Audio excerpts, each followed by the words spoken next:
On a warm September evening in Tokyo, the world witnessed history. Oblique Seville, once labeled inconsistent, once doubted by critics, stormed down the straightaway to claim Jamaica's first men's 100-meter world title since the Usain Bolt era. Clocking 9.77 seconds, Seville delivered on years of promise. But this victory wasn't just about one race. It was the end of a long, complicated journey and the beginning of a new chapter.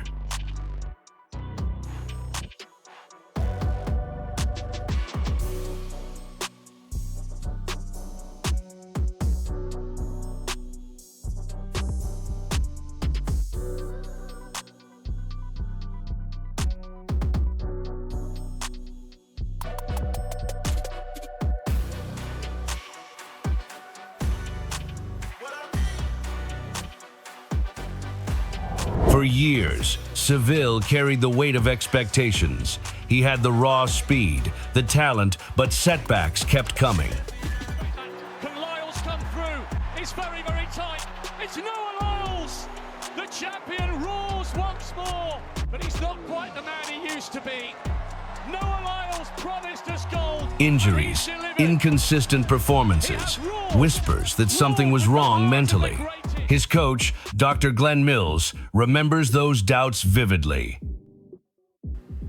The journey started about 4 years ago, and it has not been as smooth as we would like, and we have had to encounter many hurdles and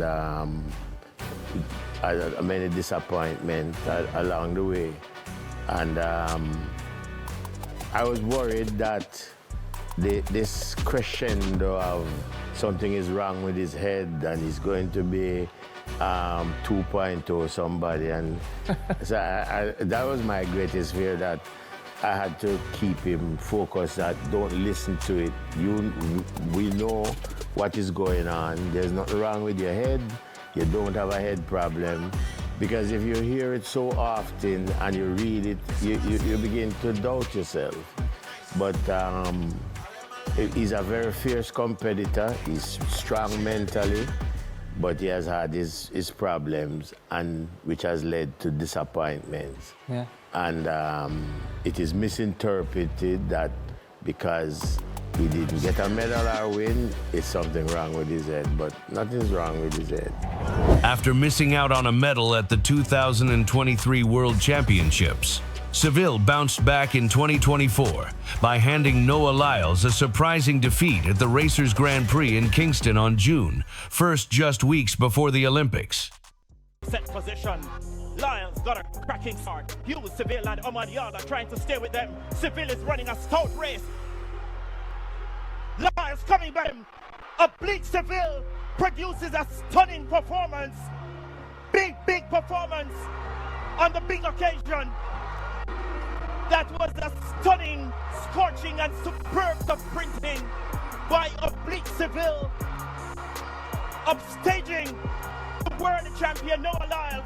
We're lead. Big performance. 9.82, a new lifetime best for Oblique Seville, a new world leading. What a way to pull the curtain down on this meet. A stunning performance with an exclamation. But the questions kept piling up. Could Seville stay on track? Could he ever fulfill the promise of a world champion?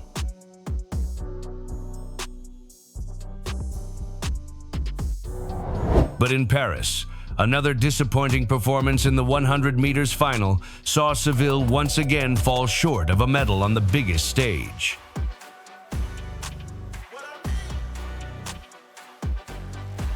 The turning point came after the Olympics.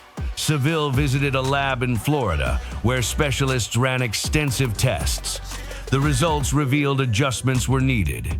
Mills restructured his program. Less speed endurance, less high-intensity sprinting. The focus shifted to health first, performance second. It was a gamble, but it kept him fit enough to race consistently, something he'd struggled with before. What would you say made the difference in 2025? Okay, as I mentioned, he has some problems, which I don't want to go into medically. It's not anything that is life-threatening, but it affects his ability to perform at his very best. And so we sent him to a lab in Florida, where they did extensive testing and so on, and they made several recommendations.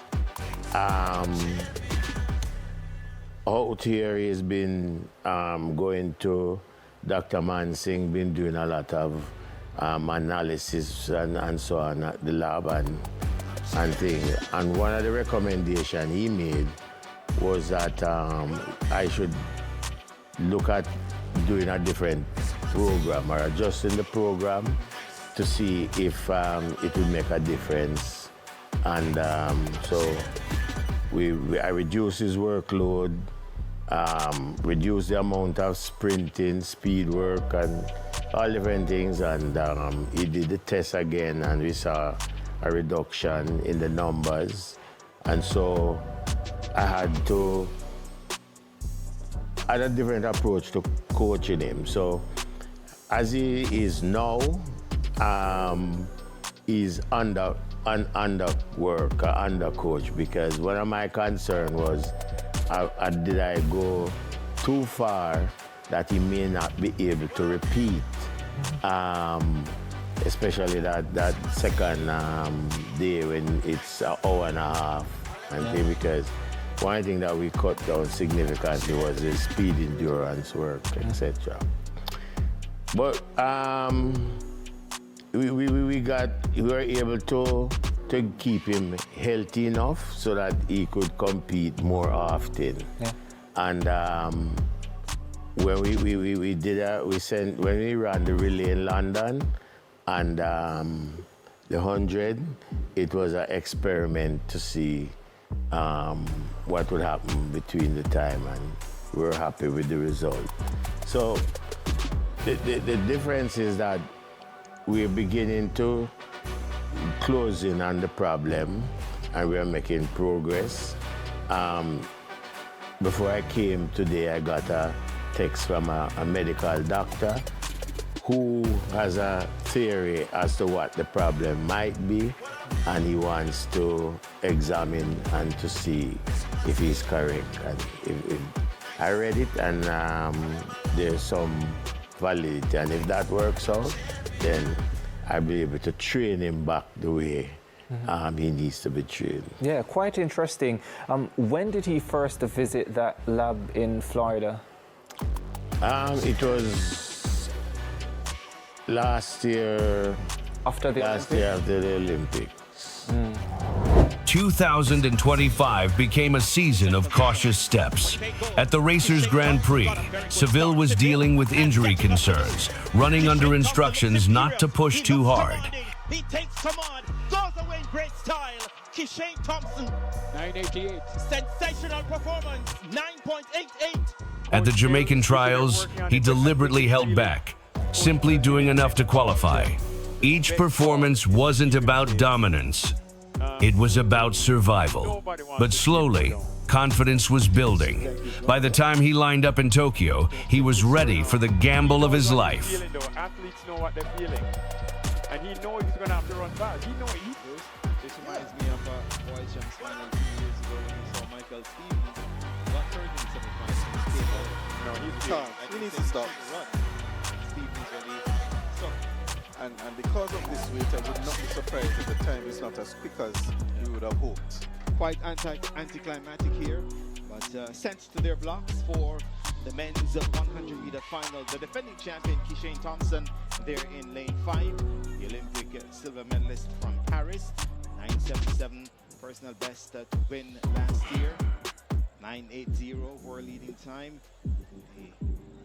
The semi-finals. Can Seville do enough to make this team? Set position. Bang! Seville gets on quickly, so too does Thompson. Thompson takes charge. Thompson pulls away from the field, a keen play. Here comes Seville as well. Seville gets second behind Thompson. 971, the flash time. The whole question of that first part, is my calf gonna grab me or so on? I think it's still in his in the psychology of his mind. But the thing is with the problem is that once he gets going and he gets past that point, it doesn't have a problem. So what you see in the execution is that at a point where in his mind, yes, I'm over it, then he unleashes it. Like the national championships, was it a similar thing at Racers Grand Prix as well? Because at Racers Grand Prix, he ran from behind. Well, the truth about Racers Grand Prix is that he got hurt a couple of days before. And we were toying with the idea to pull him out. But the meet was so built around him and Kishin competing. We said, well, okay, we got to put him on the starting line. But he was under instructions not to really, if it is hard to race. Yeah. So we were very happy when he was finished and it was good. It was okay. But at the trials, because of what happened to him, he deliberately ran slow for the first part and then run to qualify. So if you watch the race, you see the difference. Yeah. So, as I said, when he realized that he's okay now, and at that point, you can see that he opened up and thing. Now, fast forward to the Tokyo World Championships. In the opening round, hearts sank. Seville walked out of the blocks, cautious after feeling a calf twinge. But then, like a rocket, he stormed through the field running faster than his main rivals. Coach Mills did the math. With a normal reaction time, that run equaled a blazing 9.77 seconds. After the first round, and we speak about the mental aspect of everything, and he got that slow start in the opening round. Did you have an opportunity to speak with him between that and the semi-final the next day? Yeah, I spoke to him and I asked him what was that all about, and he said it was deliberate. That when he went after he came out. Yes. And I don't know if he did any kind of stride out. I didn't see that part. But he said he felt the stick in his not his calf. Yes, his calf. So he was a bit apprehensive to push out of the blocks. That was similar to the trials? It was not as bad, but I guess that the feeling the stick would probably generate the fact that it had happened already. Yeah. And so he said what he was trying to do was to come out slow. But I think the thing what he should have done is to react without being explosive, instead of sit and then come out. But when I saw it and didn't know what does that mean, my only concern was how much effort it took to get back to run 9.3. Yeah. Because with all the concern and the excitement, his time was faster than the main protagonist. Yeah. So, and then I said to myself, wait, when I saw the recovery, the reaction time, it was nearly 0.032. It was what? 2.56, I think it was. Or yeah, something like that. Yeah. No, or 2.86. Yeah. So I said, let me do some mathematics because that's, you know. And what did your mathematics arrive at? That when I minus the abnormal reaction and then substitute his normal reaction, which is about 1.145 or so, I got 977. So the actual effort was equivalent to 977. So I says, well, no big thing.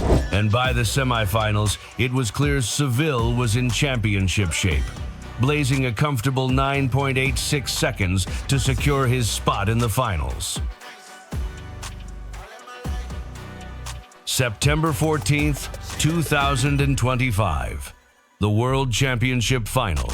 Seville didn't get the perfect start. At 30 meters, he was behind. At 50, still chasing. But then, the gears shifted. Stride by stride, he reeled in the field. At 80 meters, he surged past Usain Thompson. At the line, Oblique Seville, world champion. For Mills, it wasn't even Seville's best race, which makes the victory even more impressive. And Coach Mills, I put this question to my panel on Sunday, and certainly as the coach, I would love to get your input into the execution by Oblique Seville in that final. As the coach, how do you feel about it? Well, the first thing to be is that he won. So, I mean, that would sort of cover the thing. But in terms of the execution, that is not his race. Running from behind and running people down, that's not his race. That's not his best race. So his reaction was good, but his execution in his drive phase and transition was poor. Normally, if he, you see there, his shoulders is tight in his shoulders and all of that, and he's up straight too quick and all that. When he executes that part properly, by the time he gets to 60 meters or thereabout, when he get to top speed and kick the overdrive, is goodbye, he's gone.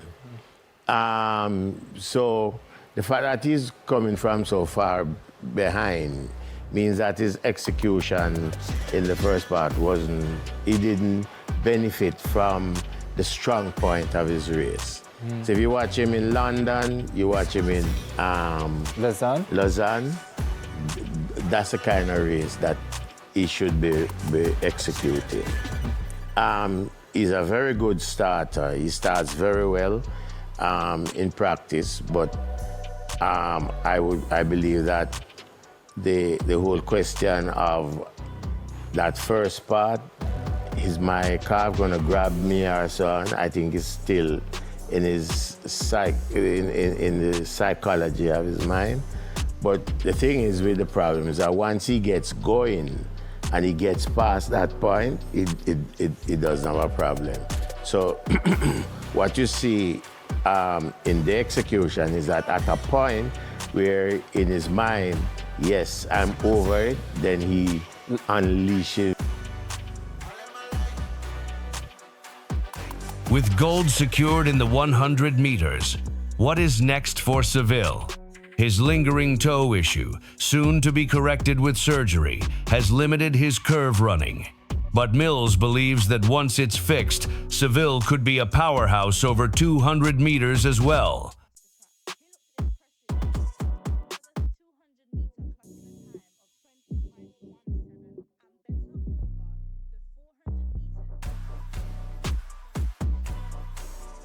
When I look at Oblique Seville for the entire 2025 season, and a lot of what you spoke about, but also a personal best at 400 meters, ran quite a few 200 races this season, never when he was anywhere close to peak. It makes me wonder about what he could do at 200, and he did run 20.13 and had the qualifying time for the World Championships. Could we in the future see him as a 200 force? Yeah, yes. The The problem he has, and it makes it sound as if he's a massive problem, but sometimes it is those who are extra special that have the difficulty. Once he's going to do an operation on his toe, on the toe, I've decided that we're going to do an operation on the toe. I believe it will be successful. Once he gets over that, then he can run the turn.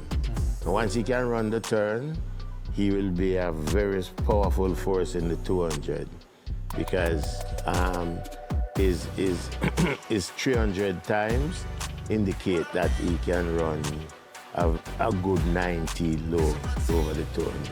How long have you been battling with that decision of the toe surgery? I remember at least like Sonny Richards, Ross, speaking that about... That toe has been with him from the day he entered races. He come from Calabar. Wow. The problem, but we will see. And it impacts mostly his curve running. It affects him on the straight, but more so around the curve. Yeah. For Glenn Mills, Seville's triumph adds another jewel to a legendary coaching career. From Kim Collins to Usain Bolt, Johan Blake, and now Oblique Seville, 6 World 100 meters gold medals, a legacy unmatched. And for Seville, Tokyo wasn't just a victory, it was redemption. Proof that resilience and belief can turn doubt into destiny. The journey continues, but the world now knows Oblique Seville is a champion.